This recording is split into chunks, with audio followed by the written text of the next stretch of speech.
Today we are going to be presenting about the effects of ocean acidification on aquatic invertebrate growth. In our experiment, we studied the effects of ocean acidification on the ghost shrimp. As we know, global warming has been changing environmental conditions across Earth's surface.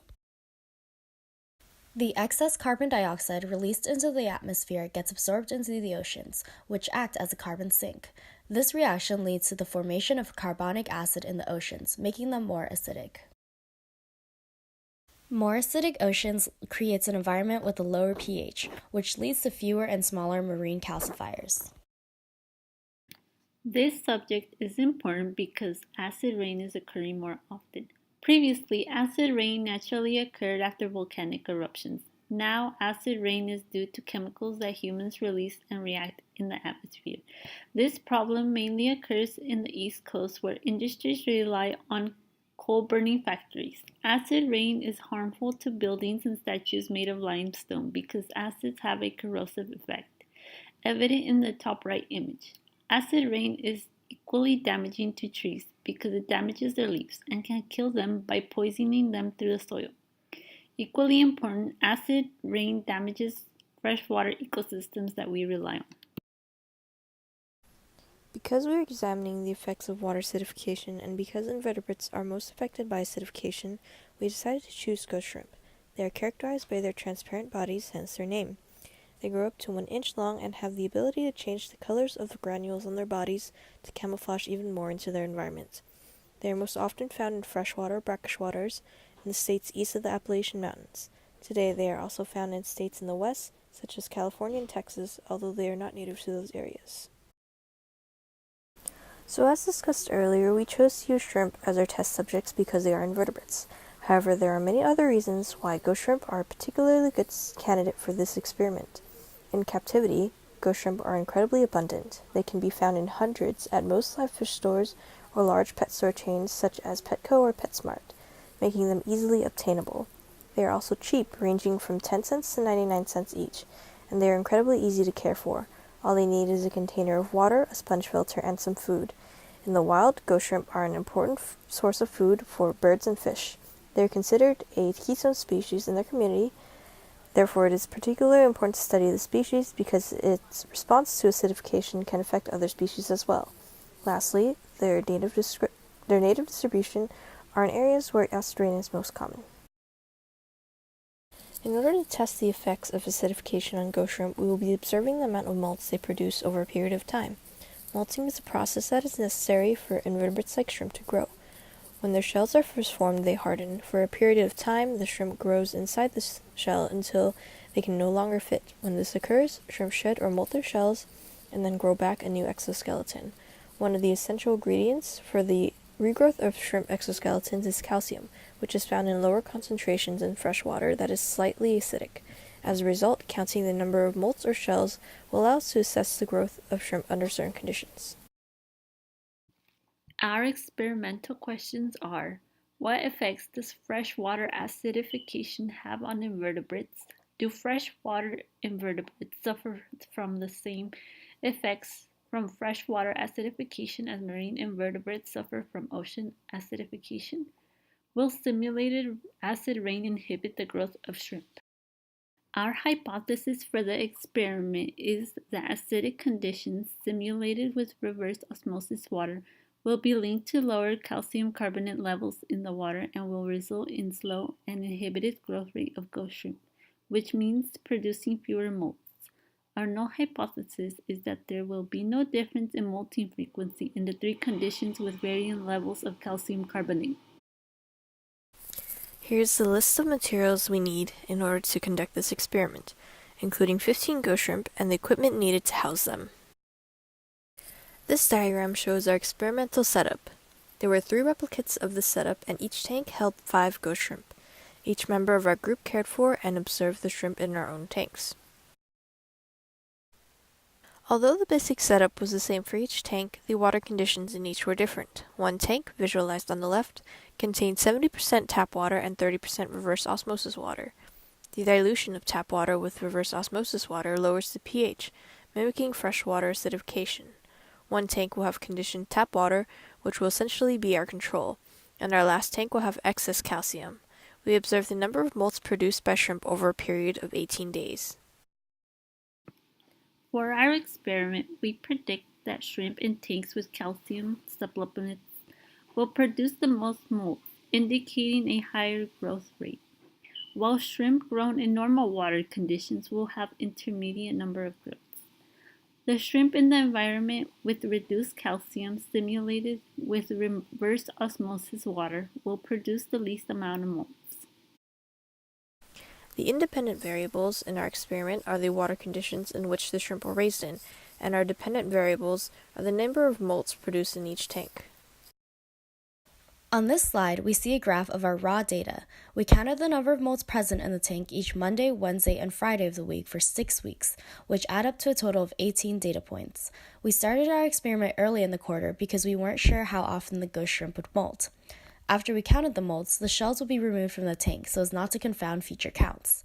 Conditions in the tank were monitored and replenished each week. We used pH strips to test the conditions in each tank and ensure that they fell within our experimental condition requirements. Additional calcium was added to tank 3 on the Monday of each week, and all tanks were cleaned on Friday of each week. On this slide, we see a bar graph representing each data point from our raw data table. The green bars represent the number of molts in the freshwater acidification tank, the blue bars are the molts in the normal conditions, and the yellow bars represent the molts in the excess calcium conditions. As we can see, the excess calcium tank, represented in yellow, had the most molts throughout the observation period. This bar graph represents the cumulative number of molts in each tank condition. As we can see, the excess calcium condition had a much higher number of molts than either of the other two conditions. To determine whether results were significant, we performed a single-factor ANOVA test. After the ANOVA showed us that there was a significant difference between the conditions, we performed a t-test to determine the source of variance. The t-test showed which conditions were significantly different from each other. The single-factor ANOVA test generated a p-value of 0.0007, indicating that results were significant. We then performed a t-test, which compares two groups and determines whether there is a significant difference. We found that there was a significant difference between the normal conditions and excess calcium conditions, and the freshwater condition and the excess calcium conditions. Thus, we can say that the excess calcium condition was determined to be the source of variance in our experiment. Based on the results, we can reject our null hypothesis. The results show that there was a significant difference between the three experimental conditions. The variance was most evident when comparing the normal conditions with the excess calcium tanks, and when comparing the freshwater acidification and excess calcium tanks. Since the only variable that we manipulated was the amount of calcium in each tank, then we could pinpoint the source of variance to be the varying levels of calcium. These results are important because they support our hypothesis and reflect our predictions. It shows that freshwater acidification is detrimental to aquatic animal growth. Therefore, the results lead to an important consideration for conservation biologists and environmental scientists. Previous experiments performed on shrimp illustrate that the molting process and growth are easily affected by minor changes in water quality. An experiment conducted by J.C. Chen using tiger shrimp and copper sulfate determined that doses as small as 0.9 milligrams per liter of copper sulfate, which is commonly used in pesticides, will decrease the growth of shrimp and decrease the molting frequency. Another experiment conducted by Chu Chen and Feng Chen showed that tiger shrimps reared in low levels of nitrite, 4 to 20 milligrams per liter, typically found in fertilizers, had a significant lower growth than when compared to the control. Additionally, nitrite decreased the ratio of shell length to total body length. Lastly, a study determined that shrimp are exposed to toxic materials because they normally live at the bottom of the pond. The toxic materials accumulate and reduce the feeding, slow the growth, and increase mortality. Our experiment further supports the claim that varying natural water conditions will affect the growth of shrimp, since the shrimp in the calcium supplement tank molted the most and the shrimp in the reverse osmosis water molted the least. Our group had success in observing many molting events within a short time span. Our concerns were that it takes time for shrimp to acclimate in their new environment and molting is variable. Additionally, we were able to set up our conditions just enough to see a difference in molting frequency. Our failures were that we had 3 deaths, but luckily the number of shrimp remained the same in the 3 tanks. A way to improve a future experiment is to increase the number of replicates, since it would result in a greater statistical power. To our surprise, one of the shrimps that were purchased was pregnant. The picture here shows what the shrimp looked like. The green balls under the shrimp's belly are fertilized eggs that will hatch and leave the mother. The pregnant shrimp under our care successfully hatched her eggs, however the larvae did not survive. This may have been because they were held in the tank mimicking freshwater acidification, and as a result the larvae did not have enough calcium to grow. From this experiment, we learned that the effects of freshwater acidification on freshwater invertebrates are similar to the effects of ocean acidification on marine invertebrates.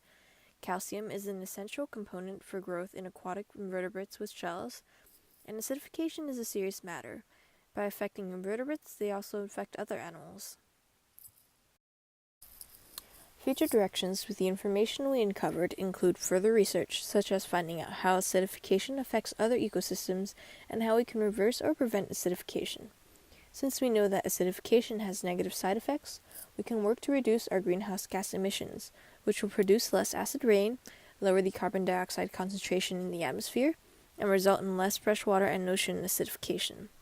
We can also spread awareness with the use of social media, and push for the establishment of laws to create a greener future in order to preserve our planet and its inhabitants. We would like to thank Derek Arrowwood and Leon Gorlitsky for making this experiment possible.